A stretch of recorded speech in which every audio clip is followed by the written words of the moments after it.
तो फिर अब क्या, आपको क्या लगता है अब ये कहानी किस रुख पर जाएगी? अब देखें पुलिस ने सबसे पहला काम क्या किया। तारीख में कभी इतनी जल्दी डीएनए किसी का नहीं आया। पुलिस ने डीएनए वहां से कारपेट से ब्लड के सैंपल उठाए, उसको डीएनए के लिए भेज दिया। अगर तो ये नहीं पकड़ा जाता शिराज या अरमुगान रिमांड पे नहीं आता और जेल में ही रहता, यानी कि जेल कस्टडी रहता, तो पुलिस ने जो ये डीएनए लिए हैं और जो डीएनए वालदा के साथ मुस्तफा का मैच कर गया है, ये एक बहुत बड़ी कामयाबी है। सारिम के डीएनए कितने वक्त में आए? 20 दिन, 30 दिन, महीना, डीएनए ही नहीं आ रहे थे। तो ये भी तो पुलिस थी ना।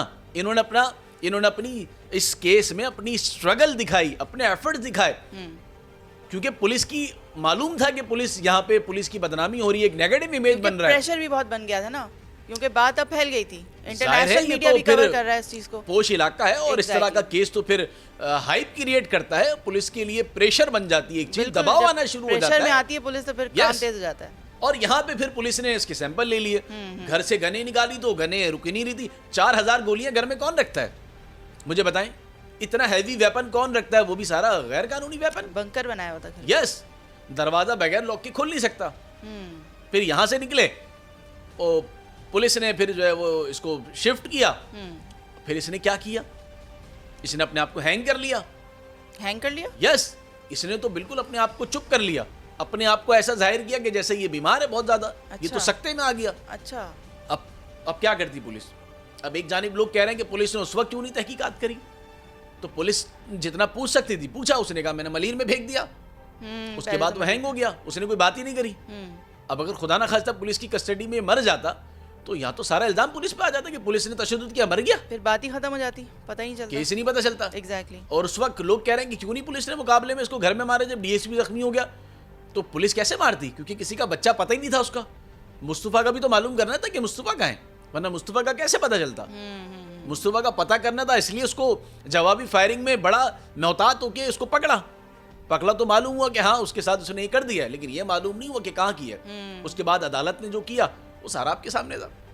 ऐसा भी कभी भी नहीं हुआ तारीख में कि एक मुल्ज़िम में उसके ऊपर इतने, उसका मोबाइल फ़ोन उसके घर से मिल रहा है। ये क्या छोटा सबूत था? ये छोटा सबूत था कि मोबाइल फ़ोन तेरे, उसका क्या कर रहा था तुम्हारे पास? उसका मोबाइल मिला है, फिर भी इसको जेसी कर दिया, उसको रिमांड नहीं दिया उसके ऊपर, शिराज को कर दिया। और उल्टा पुलिस पर ही जो है वो रिमार्क्स चलते रहे समाअत के दौरान। तो पुलिस क्या कर सकती है? पुलिस अदालत में खामोशी रह सकती है, अपना मुद्दा लड़ सकती है, बता सकती है, लेकिन पुलिस इसके अलावा तो कुछ नहीं कर सकती ना। अगर अदालत ने अगर कोई फैसला करना है तो पुलिस उसमें क्या कर सकती है? हाँ, उसके लिए कानूनी रास्ते मौजूद हैं, पुलिस ने वो अपनाए। पुलिस जा रही थी डिवीजनल बेंच में, लेकिन अल्लाह का करना ये हुआ कि इनकी, मैंने बताया कि इनके नसीब अच्छे थे, तो शिराज पकड़ा गया। शिराज पकड़ा गया तो पूरी कहानी खुल गई। शिराज ने वही सारी बातें बताई जो मैं आपको पहले बता चुका हूँ। वो शिराज की ज़बानी बातें सारी, शिराज की इंटरोगेशन है ना शिराज की, उसने बताया। शिराज जो है वो डिफेंस का रिहायशी है, स्कूल में पढ़ता था इसके साथ 5वीं जमात तक। अच्छा। और उसके बाद इनका ताल्लुकात खत्म हो गए थे। 2019 में दोबारा इनके ताल्लुकात बहाल हो गए। जब शिराज ने देखा अरमगान को तो उसके अरमगान के तो चेहरे पे चमक ही कुछ और थी। पैसा, नशा और गाड़ियां और घर, और उसकी तो आंखें खुल गई कि ये कौन सा अरमगान है जो मैंने देखा था, ये तो गरीब था अरमगान। वहां से इसने अपने ताल्लुकात बनाना शुरू कर दिया, अपनी दोस्ती मजबूत कर ली। तो दोस्ती इतनी मजबूत हो गई कि दोस्ती में इसको एतमाद में ले गई, इसी को फंसवा दिया अपने साथ। और पता नहीं क्या क्या करता रहता होगा, क्योंकि वो हर बात शिराज को भी नहीं बताता था, अब यहाँ पे सवाल यह है कि वो लड़की की तलाश शुरू कर दी है। वो लड़की कौन थी कि जिसका ब्लड पाया गया है? ये बात तो किसी को भी नहीं पता अभी। और मजे की बात आप ये देखें कि पुलिस को, बजाय पुलिस को शाबाशी देने के, पुलिस को एक जगह पर लाकर बिठा दिया जाता है पुलिस को। और पुलिस को पर भी दबाव था इस केस से मुतालिक। पुलिस को समझ ही नहीं आ रही थी, पुलिस से चीजें मांगी जा रही थी एक जगह पे बुला के कि आप सारी चीजें दे दें। कौन मांग रहा था? बस थे यहीं के लोग थे जो हमेशा ही मांगते हैं चीजें, जिनका काम ही मांगना है। यानी मिट्टी नहीं पाओ भाई, ये करोड़ों रुपए का सामान दे दो ना हमें। ओके।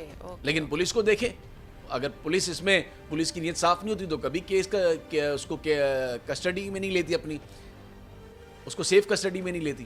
पुलिस ने उसको कस्टडी में लेके उसको कागजों का हिस्सा बना दिया। अब आप उसको ले ही नहीं सकते। तो यहाँ ये कहना कि पुलिस की कारकर्दगी पर सवाल उठाना, हम तनकीद तो करते ही, हमेशा ही करते, तनकीद कब नहीं करते तनकीद, लेकिन अफसोस ये है कि अब पुलिस की कारकर्दगी को जहाँ सराहना चाहिए, और मैं कौन होता हूँ सराहने वाला, सूबाई वज़ीर दाखिला साहब हैं, IG सिंध हैं, इनको चाहिए ना कि ये इनको बुलाएं, इस पूरी टीम को बुलाएं, इनके मोराल बुलंद करें, लेकिन बजाय मोराल बुलंद होने के कीड़े निकाले जा रहे हैं। असल में इतनी देर क्यों कर दी? असल में इतनी सारे केसेस के बाद एक केस में अगर आपने कुछ कर दिया, अच्छी बात है, बहुत अच्छी बात है, पुलिस का काम है करना, तो लोगों का अभी तक तो क्यों आपने सारिन के केस में जो लोग अभी तक लगे हुए, क्यों आपने उनको नहीं हटाया? क्यों अली रजा अलियान अब तक लापता है, क्यों आपने उस केस में किसी को हटाया नहीं है? क्यों उनका हटना नहीं बनता? उनसे पूछगछ, उनको शोकाज नहीं बनता आपका? तो जिसने काम किया है उनकी अगर आप तारीफ नहीं करेंगे, उनका ये नहीं करें, बल्ले इनका तो महकमा है, इनका बनता है, ये नहीं करें, मैं तो करूंगा इनकी तारीफ, क्योंकि मैंने बहुत ही करीब से सारे मामले को देखा है।